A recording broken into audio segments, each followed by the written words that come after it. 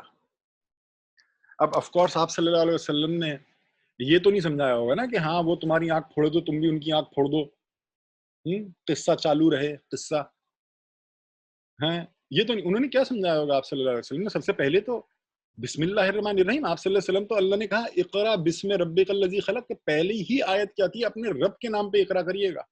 تو سب سے پہلے وہ بسم اللہ الرحمن الرحیم سمجھاتے ہوں گے آپ صلی اللہ علیہ وسلم. اگر بھول گئے ہوں یہ بات اقرا بسم ربک الذی خلق, جو کہ ہم مان نہیں سکتے کہ بھول گئے ہوں, تو بات الگ ہے کہ نہ بتاتے ہیں وہ بسم اللہ الرحمن الرحیم پہ. پر اگر افسوس آپ صلی اللہ علیہ وسلم کو یاد ہی ہوگا کہ اللہ کا پہلا حکم آیا ہے کیا, اپنے رب کے نام پہ اقرا کریے, اور قرآن اقرا کرنے والی کتاب ہے. تو آپ صلی اللہ علیہ وسلم نے سورتوں کے آگے کیا لگوایا؟ بسم اللہ الرحمن الرحیم, رب کا نام. تو الرحمن الرحیم کہ ہمارا خدا الرحمن ہے, الرحیم ہے, محبت کا خدا ہے. وہ سکھاتا کیا ہے؟ وہ دشمنی نہیں سکھاتا, وہ ملنا سکھاتا ہے. وہ سکھاتا کہ ایسی آیتیں پریزنٹ کری ہوں گی کہ وہ لوگ جو غصہ پی جاتے ہیں اور معاف کر دیتے ہیں, اللہ تو محبت کرتا ہے محسنین سے. سورہ 3 آیت 134. کیسی کیا دعوت میں سنایا ہوگا؟ یہ سنایا ہوگا ہو سکتا ہے کہ اچھائی اور برائی ایک جیسے نہیں ہے, برائی کا بدلہ احسان سے دو اور تم دیکھو گے. گارنٹی ہے اللہ کی. ہم بھلے آج ہم مسلمان بھی آج کے بھلے اس بات پہ ایمان نہ رکھیں, بات الگ ہے کہ بھلے بولیں اپنی زبان سے ہم قرآن پہ ایمان رکھتے ہیں, پر اس آیت کو امپلیمنٹ کرنے سے انکار کر دیں, وہ بات ہماری الگ ہے, وہ ہماری الگ پکڑ ہوگی کہ جی دشمن کیسے ہیں آج ہماری دنیا میں, جب یہ آیت موجود ہے کہ اچھائی اور برائی ایک جیسے نہیں ہے, برائی کا بدلہ احسان سے دو اور تم دیکھو گے. اللہ گارنٹی دے رہا ہے کہ دیکھو گے کہ تمہارا دشمن بھی تمہارا دوست بن جائے گا. مطلب اگر ہم برائی کا بدلہ احسان سے دیں اور دشمن دوست نہ بنے تو اللہ کی بات غلط ثابت ہو جائے گی, جو کہ نہیں ہو سکتی. تو یہ تو پھر ہمارے اوپر لعنت ہے کہ دنیا میں ہمارے دشمن ہیں آج ہم مسلمانوں کی اس آیت ہونے کے بعد. اور آپ صلی اللہ علیہ وسلم اسی آیت کو جو ہے سکھاتے چلے گئے لوگوں کو, اور اب امپلیمنٹ کرتے چلے گئے کہ انہوں نے سٹارٹ کیا مشن تو سب دشمن ہیں, اور مشن ختم ہوا ان کا تو سب دوست ہیں. ان باتوں پہ کوئی احساس نہیں دلاتا آج ہمارے دور میں, ہمارے ٹائم میں. یہ بہت افسوس, کیونکہ ہمیں بھی ایک جاہلیت کے دور سے ہم گزر رہے ہیں. ہم مسلمان کے علم اٹھ گیا ہے, اصلی جو میننگ ہے, اصلی جو میسج ہے نا کور اسلام کا, وہ اٹھ چکا ہے. اور ہم باہر کی جو ہے نا ہڈیاں یا چپس کے پیکٹ یا کیلے کے چھلکے اس پہ لڑ رہے ہیں ایک دوسرے سے, اور اصلی جو کیلا ہے اندر اس کو کوئی نہیں دیکھ رہا, اس کا کوئی دھیان نہیں کر رہا. تو اللہ ہدایت دے ہم سب کو, راہ دکھائے. تو آپ صلی اللہ علیہ وسلم نے یہی دعوتیں دی ہوں گی کہ برابری کا بدلہ لے سکتے ہو, پر صبر بہتر ہے. آپ صلی اللہ علیہ وسلم نے ایسی ہی باتیں سمجھائی ہوں گی. بھلے میں یہ نہیں کہہ رہا یہ آیتیں آ چکی تھیں اس وقت, پر اسلام کا میسج یہی تھا کہ یتیموں کی ہیلپ کرو, بچیوں کو نہ مارو جو پیدا ہوتی ہیں, اللہ ان کو دے گا, محبت کرو سب سے, بٹو مت. تمہارا اور میرا باپ, ہم سب کا باپ جو ہے وہ ایک ہے, آدم علیہ السلام. ہمارا خدا ایک ہے, ہمارے ماں باپ ایک ہیں, تو بٹو مت. دیکھو سورج تم پہ بھی چمکتا ہے, اوس والو اور خزراج والو تم پہ بھی چمکتا ہے. جب خدا نہیں بٹا ہوا تو تم اس کے بندے ہو کے کیسے بٹے ہوئے؟ اسلام سے ریلیٹڈ انٹرسٹنگ باتیں جاننے کے لیے دیکھتے رہیے ہمارے ویڈیوز.